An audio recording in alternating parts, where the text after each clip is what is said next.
you never know everyone. The next person that you might meet might be the person that will change your life. We want to elevate the thinking of Ilonggos to become success-driven. Despite our faith, ang mindset nagakabilin gyapon. No, pigado man tagyapon. No, you never know everyone. The next person that you might meet might be the person that will change your life. Amo na ako, very open gid ko to meet people.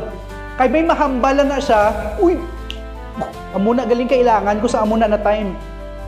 Because na namati ko, ging-apply ko ng hambalya, nag-asinso ko.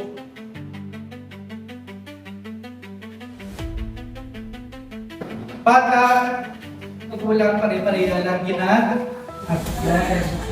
But what the worst thing is, there are people who hurt us.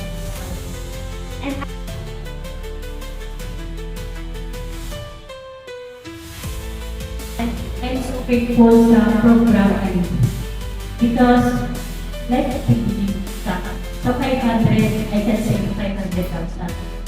The value. I think guided and connected I am grateful. So, what's the biggest learning sa program na yun?